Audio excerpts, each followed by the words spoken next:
আজ থেকে ঈদুল আজহা পর্যন্ত মার্কেট, বিপণী বিতান ও ব্যবসা প্রতিষ্ঠান রাত 10টা পর্যন্ত খোলা থাকবে। মঙ্গলবার বাংলাদেশ দোকান মালিক সমিতির সংবাদ বিজ্ঞপ্তিতে এই কথা জানানো হয়েছে। এতে বলা হয়, আবেদনের প্রেক্ষিতে এই অনুমোদন দিয়েছে বিদ্যুৎ মন্ত্রণালয়। তবে কোনো আলোকসজ্জা ও অতিরিক্ত বিদ্যুৎ ব্যবহার করা যাবে না।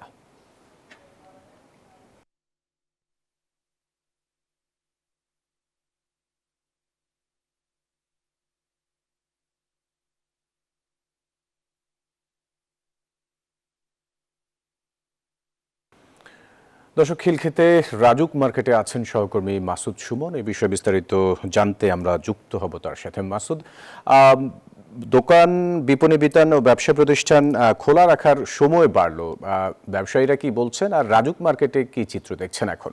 ধন্যবাদ ফয়সাল। আমি ব্যবসায়ীদের সাথে কথা বলেছি, অনেকের সাথে। আপনারা জানেন, যদিও এই কোরবানি ঈদ ঘিরে মার্কেটে বেচা কেনার তেমন হিড়িক এখনও শুরু হয়নি।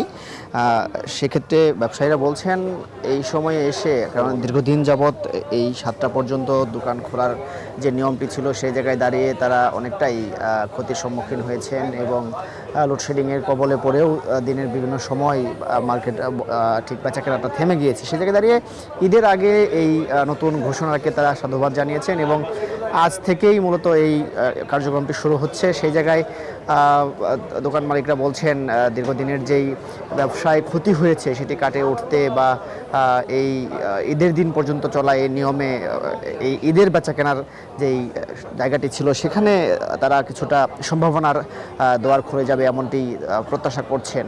আর মার্কেটের বিষয়টি, আমরা এই মার্কেটের পাশাপাশি আরও বেশ কয়েকটি মার্কেট ঘুরেছি।